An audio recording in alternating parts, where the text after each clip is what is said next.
Hola, soy Camila. Este es un video que grabo específicamente para la Cátedra de Filosofía del Lenguaje, donde vamos a hablar sobre Agustín de Hipona. Bueno, ahora bien, para entender el pensamiento filosófico de Agustín, es necesario remitirnos a cuestiones sobre su vida, ¿sí? Bueno, Agustín de Hipona es uno de los grandes pensadores dentro del medioevo, ¿sí? Podemos encuadrarlo antes de la caída del Imperio Romano de Occidente, hijo de una madre cristiana.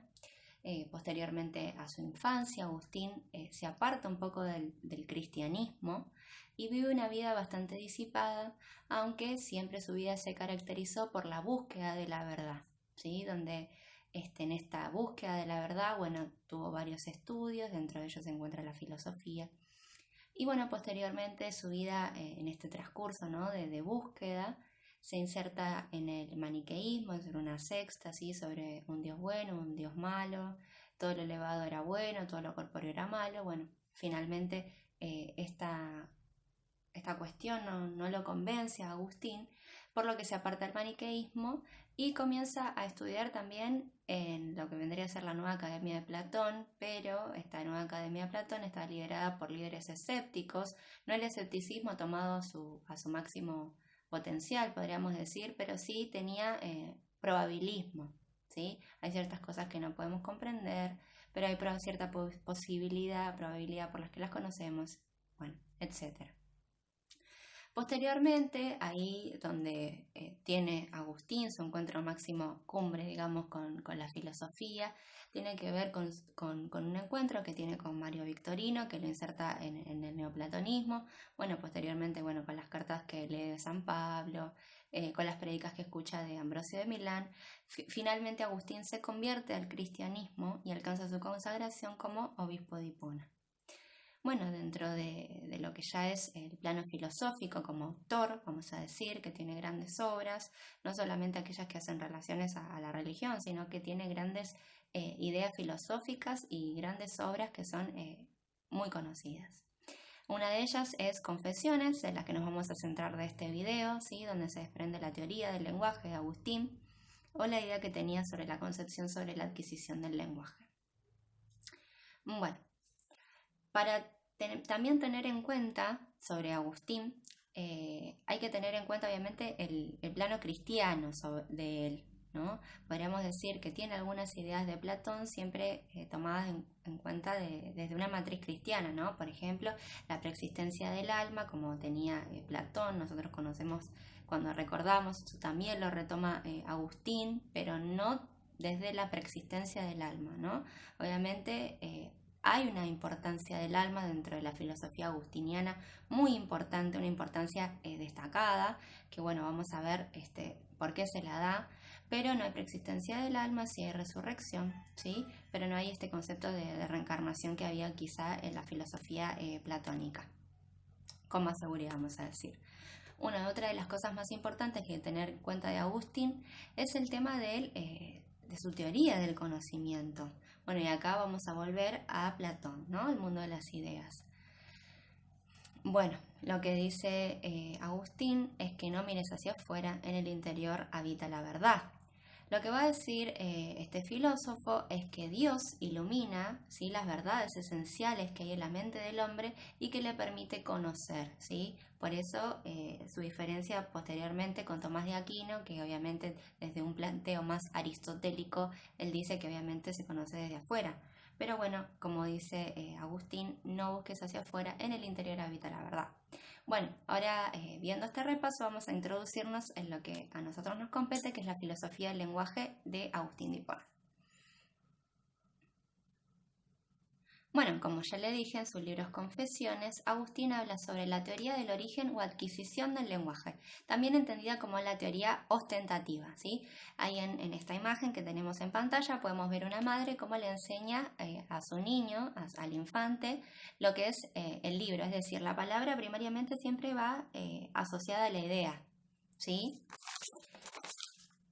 Y a través de ella, bueno, la cosa designada. Bueno, volvemos otra vez a lo que se dijo en la introducción, la teoría del conocimiento. Lo que llamamos a aprender es el recuerdo de nuestro propio conocimiento, obviamente tomando este punto siempre desde una matriz cristiana y no tomando en cuenta la reminiscencia platónica. Bueno, una de las cosas que va a decir Agustín, que también es importante tener en cuenta, es que si hablamos con los otros o con nosotros mismos estamos recordando. Es decir, acá se centra algo muy importante dentro de este planteo para poder entenderlo, es que sin pensamiento no hay lenguaje. Bueno, las palabras son signos y su relación principal la tienen con el significado, ¿sí?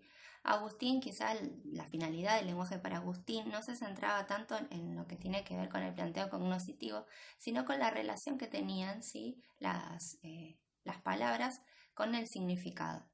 Bueno, acá tenemos, por ejemplo, una palabra, nombre, cómo tiene relación también con el nombre de una persona, con el nombre de un país, con el nombre de un río. Bueno, y acá nos centramos ya, nos vamos entrando en algo muy importante, que es el verbo interior. Volvemos a la teoría del conocimiento de Agustín. No mires hacia afuera, solo en el interior del hombre habita la verdad. ¿Sí? Si el hombre bucea en su interior, va a poder encontrar estas verdades internas, justamente. Esto es muy importante. El concepto es el verbo interior, ¿sí?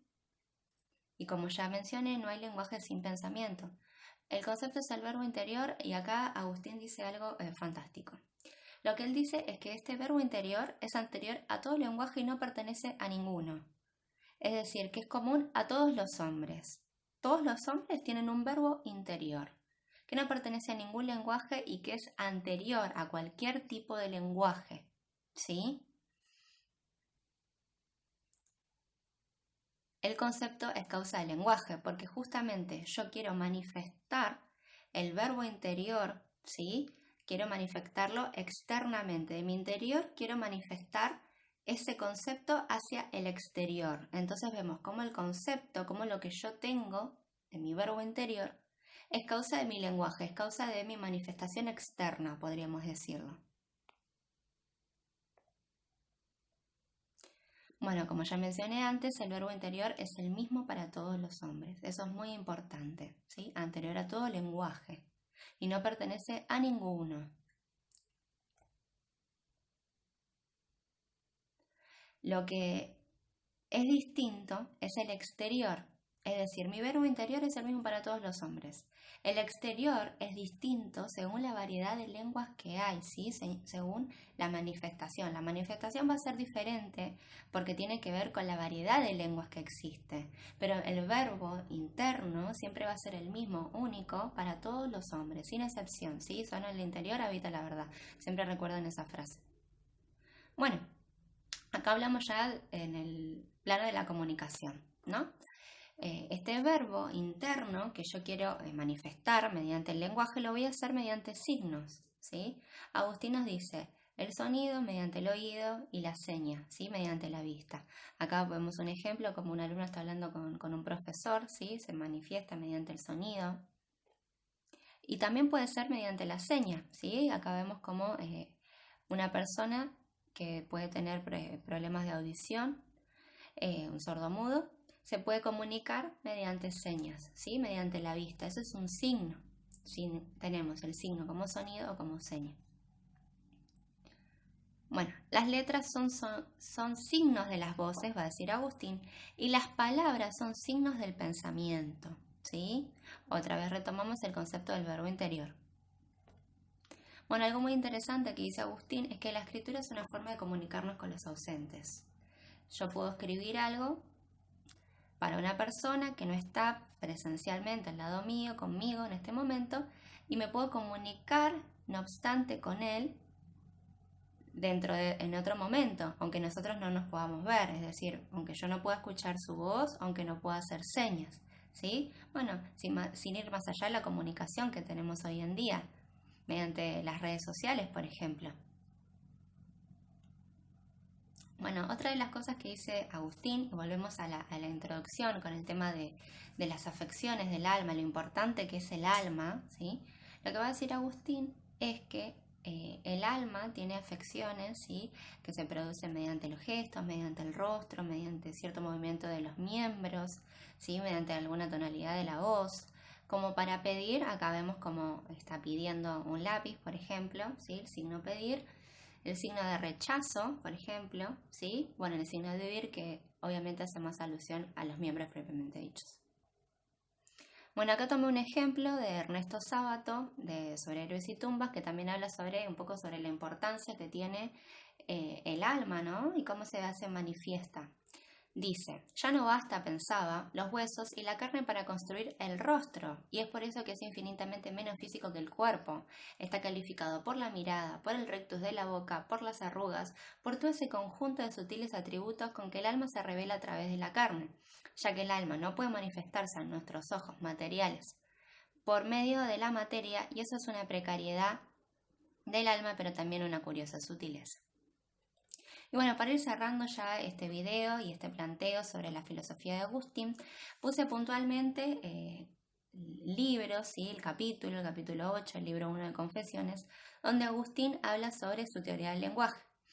Dice, yo me acuerdo bastante de esto y he reflexionado después el modo con que aprendí a hablar, porque no fue esto por medio de alguna enseñanza de mis maestros o mayores, que me fuesen diciendo las palabras con determinado orden y método de doctrina, como poco después me enseñaron a leer, sino que yo mismo aprendí, valiéndome del entendimiento que vos, Dios mío, me diste. Acordémonos, ¿sí?, que Dios ilumina las verdades esenciales de la mente del hombre, porque viendo que ni con gemidos y voces diferentes, ni con varios movimientos y ademanes del cuerpo, podría explicar cómo quería los interiores efectos y deseos de mi voluntad, de modo que me entendiesen todos y todo lo que les quería decir para que me obedeciesen.